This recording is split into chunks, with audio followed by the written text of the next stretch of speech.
firman-Mu dan kita angkat satu pujian bagi Tuhan. Kami memuji kebesaran-Mu Tuhan, ajaib Tuhan, ajaib Tuhan.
Firman Tuhan yang terambil dari 2 Tawarik pasalnya yang ke-32 ayatnya yang ke-24 sampai ayatnya yang ke-26. Sekali lagi 2 Tawarik pasal 32 ayat 24 sampai ayatnya yang ke-26. Nah, demikian bunyi firman Tuhan. Bagi Bapak Ibu yang bawa Alkitab boleh buka dari 2 Tawarik pasal 32 ayat 24 sampai ayat 26. Yang belum sempat bawa, biarlah dengarkan apa yang saya baca dari kebenaran firman Tuhan ini. Demikian bunyi firman Tuhan. 2 Tawarik pasal 32 ayat 24 dengan judul tahun-tahun terakhir dari pemerintahan Hizkia. Pada hari itu Hizkia jatuh sakit sehingga hampir mati. Ia berdoa kepada Tuhan dan Tuhan berfirman kepadanya dan memberikannya suatu tanda ajaib. Tetapi Hizkia tidak berterima kasih atas kebaikan yang ditunjukkan kepadanya karena ia menjadi angkuh, sehingga ia dan Yehuda dan Yerusalem ditimpa murka. Ayat 26. Tetapi ia sadar akan keangkuhannya itu dan merendahkan diri bersama-sama dengan penduduk Yerusalem, sehingga murka Tuhan tidak menimpa mereka pada zaman Hizkia. Ayatnya yang ke-25 diberi begini. Tetapi Hizkia tidak berterima kasih atas kebaikan yang ditujukan kepadanya karena ia menjadi angkuh, sehingga ia, kalimat ini penting, sehingga ia dan Yehuda dan Yerusalem ditimpa murka. Hal yang kedua, ya, sebagai orang tua belajar baik-baik dari kehidupan Hizkia. Yang kedua, Alkitab berkata begini, waktu Hizkia dia sombong, dia angkuh, dia tidak berterima kasih kepada Tuhan, maka Alkitab berkata begini, dia punya keangkuhan itu membuat Tuhan murka, sehingga murka itu bukan saja datang kepada Hizkia, tetapi juga kepada Yerusalem dan Yehuda. Jadi gini, Hizkia punya persoalan, Hizkia buat kesalahan, Hizkia buat dosa, maka yang mendapatkan akibat daripada dosa Hizkia siapa? Yerusalem dan Yehuda. Saya contoh saudara begini. Kalau Bapak Karamo, dia buat kesalahan, iya kan? Contoh, umpamanya dia pukul orang. Saya mau tanya, yang datang untuk sarang Bapak Karamo, yang datang itu, apakah dia hanya pukul Bapak Karamo? Tidak mungkin. Dia pasti datang, dia pukul Bapak Karamo, dia pukul Bapak Karamo punya anak-anak, dia kasih sama Bapak Karamo barang-barang semuanya. Betul enggak? Jadi satu orang punya perbuatan, semuanya dapat. Betul? Amin? Ini Hizkia, kita berkata, waktu dia angkuh, dia tidak tahu berterima kasih, maka Tuhan menghukum bukan saja Hizkia, tetapi Tuhan hukum juga Yerusalem dan Yehuda, kerajaannya, karena dia pemimpin. Ya kan? Jadi ingat, belajar baik, ya. Semua kita ini ingat, segala sesuatu yang kita lakukan, ingat baik bahwa bisa apa yang kita lakukan itu, ya, kalau hal itu jahat, maka itu bisa punya dampak kepada orang-orang di sekitar kita. Ya, kalau itu suami yang buat kesalahan, maka pasti punya dampak kepada istri dan anak. Amin. Kalau itu istri yang buat, maka pasti punya dampak kepada suami dan anak. Kalau itu anak yang buat, maka pasti punya dampak kepada orang tua. Amin. Kalau itu keluarga besar yang buat masalah, maka pasti punya dampak juga pada keluarga besar semuanya. Anak cucu semuanya dapat. Jadi ingat penting, ya. Semua kita ini lakukan segala sesuatu, ingat bahwa ada orang-orang di sekitar kehidupan kita. Amin. Jadi satu bikin ibarat begini, satu makan yang lain kena getah. Iya tak?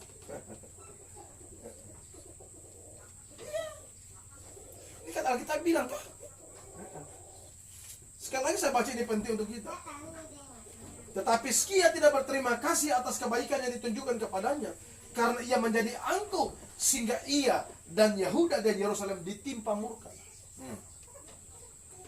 Hizkia dapat bagian, Yerusalem dapat bagian, Yehuda dapat bagian. Karena Yehuda adalah dia punya kerajaan, pemimpin dia sebagai raja di Yehuda. Jadi ingat baik, ya. Bapak-bapak di hari ini sama ingatkan kita semuanya sekali lagi. Bapak Yesaya, Bapak siapa? Elon kah? Bapak Elon. Bapak Karamu, ingat, pemimpin, kepala. Hati-hati dalam semua apa yang kita lakukan, amin. Karena apa yang kita lakukan itu bisa punya dampak negatif bagi orang-orang sekitar kita. Terutama istri dan juga anak-anak kita. Contoh begini, kalau umpamanya Bapak Karamu bikin masalah, lalu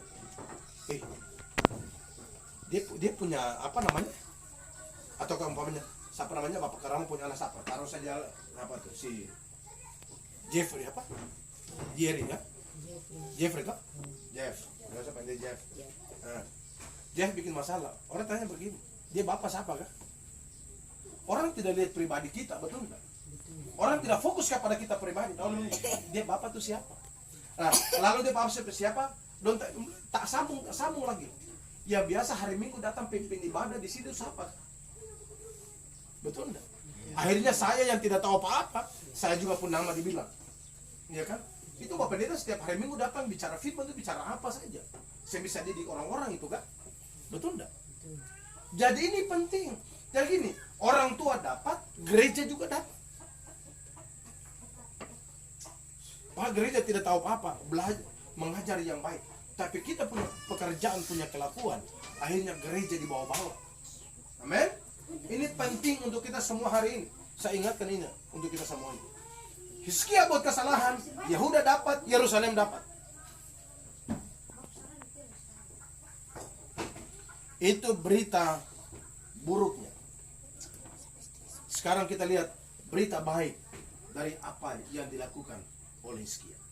Sadar akan keangkuhannya itu dan merendahkan diri bersama-sama dengan penduduk Yerusalem sehingga murka Tuhan tidak menimpa mereka pada zaman Hizkia.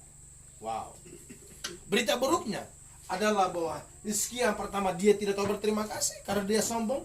Yang kedua, berita buruknya, apa yang dilakukan oleh Hizkia itu punya dampak kepada orang-orang sekitar dia, kerajaannya. Lalu berita baiknya untuk kita hari ini adalah begini. Tetapi ia sadar akan keangkuhannya itu. Katakan sadar. Sadar. Ulang, sadar. Sadar. Berita baiknya adalah gini. Ingat, apapun masalah kita, apapun persoalan kita, apapun yang kita lakukan, harus kita sadar. Sadar itu penting. Amin. Amin. Jadi kalau buat salah itu sadar. Amin. Amin. Jangan tidak sadar-sadar lalu jalan dengan kesalahan terus. Puji Tuhan, Hizkia waktu dia tidak tahu berterima kasih atas kebaikan Tuhan yang sudah menyembuhkan dia. Lalu Alkitab berkata bahwa karena dia punya kesalahan itu, keampunan itu membuat Tuhan murka juga kepada Yerusalem dan Yehuda. Tapi berita baiknya adalah bahwa ketika dia tahu apa yang dilakukan itu salah, dia berdiri di hadapan Tuhan, dia minta ampun dan dia sadar akan apa yang dia lakukan. Amin. Amin. Hari ini saya belajar ya satu hal dan saya mau sampaikan kepada kita semuanya. Benar, sebagai manusia kadang-kala kita lalai dalam kehidupan ini. Tapi yang paling terpenting dari segala sesuatu adalah gini. Mari kita belajar untuk menyadari diri kita di hadapan Tuhan. Amin. Belajar bahwa saya sudah salah. Saya minta ampun Tuhan, saya sudah salah. Dan ketika kita belajar untuk sudah sadar di hadapan Tuhan, kita berkata begini, ia merendahkan diri bersama-sama dengan penduduk Yerusalem. Yang kedua, berita baiknya gini, waktu kita sadar, yang kedua ingat baik, setelah kita sadar, kita harus merendahkan diri. Amin. Ini penting, harus kita merendahkan diri. Karena kita ini hanya debu dan tanah. Amin. Kita hanya debu dan tanah. Seperti minggu kemarin saya bilang, kita punya kekayaan sebanyak apapun, kita meninggal, kita cuma dikasih tanah ukuran berapa?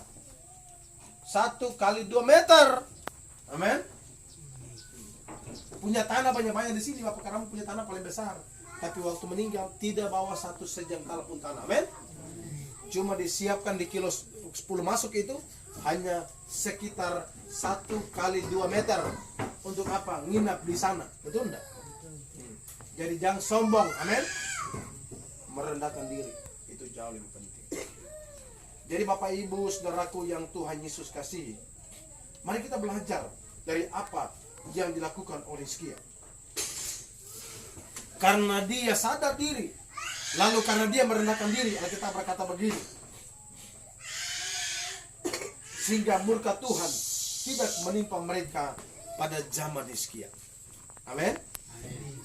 Bayangkan itu, memang Tuhan luar biasa. Amin. Hebat, luar biasa. Saudara tahu ya, ingat, Alkitab berkata begini, tidak kurang panjang tangan Tuhan untuk menolong, bahkan juga tidak kurang tajam telinga Tuhan untuk mendengar apa yang kita lakukan. Tetapi yang menjadi pemisah antara kita dengan Tuhan adalah dosa kita. Dan dosa itu membuat Tuhan berpaling, tidak melihat kita, tidak mendengar doa kita. Tetapi ketika kita sadar diri, ketika kita merendahkan diri di hadapan Tuhan, maka Dia adalah Allah yang setia dan adil itu, mendengar segala keluhan kita. Amin. Amin. Jadi belajar hari ini untuk tetap merendahkan diri dan sadar. Amin. Minggu depan kita akan lalui hari ini. Besok Senin, Selasa sampai hari Minggu ke depan kita ketemu. Tapi ingat baik, perjalanan kehidupan kita 1 hari ini ke depan terus sampai minggu depan. Belajarlah untuk menyadari siapa kita di hadapan Tuhan. Amin. Belajar itu. Lalu yang kedua, ingat, kalau sudah belajar itu sadar diri. Belajar juga untuk merendahkan diri, bahwa hidup ini hanya anugerah. Karena Yohanes pasal 15 berkata begini, di luar engkau aku tidak bisa berbuat apa-apa. Ya kan? Jadi di luar Tuhan kita tidak bisa berbuat apa-apa. Amin. Biar punya uang banyak lagi, biar punya kekayaan banyak lagi, biar punya tanah besar lagi, tapi di luar Tuhan Anda dan saya tidak bisa berbuat apa-apa. Amin. Ingat, tidak bisa berbuat apa-apa. Ingatkah saya bilang minggu kemarin cerita tentang seorang pengusaha kaya raya orang Portugal, ya kan? Waktu dia pergi berlibur di Italia, dia pulang langsung meninggal karena virus corona. Padahal dia punya kekayaan banyak, ya kan? Bayangkan, kekayaan itu tidak bisa menolong dia dari sakit virus corona, tidak bisa. Makanya Yesus bilang begini, di luar aku kamu tidak bisa berbuat apa-apa. Amin. Jadi biar kita punya uang banyak lagi, kalau penyakit datang, tak bisa bikin apa-apa. Uang tidak bisa menolong kita. Yang bisa menolong kita cuma tangan Tuhan. Amin. Tangan Tuhan yang memegang kita, bukan kita pegang tangan Tuhan. Karena kalau kita pegang tangan Tuhan, kita bisa capek dan lepas. Tapi kalau Tuhan yang pegang tangan kita, tuntun kita dari hari ke hari, maka tangan kita terus dipegang. Makanya ada satu lagu Kidung Jamaat. Ya, apa? Ya, ada satu Kidung Jamaat lagi lagu itu. Tenanglah kini hatiku Tuhan, memimpin langkahku di tiap saat dan kerja, tetap ku rasa tangannya. Amin. Di tiap jam dan kerja selalu kita rasakan tangan Tuhan. Karena apa? Tuhan yang pegang kita. Amin. Tuhan yang tuntun kita. Puji Tuhan.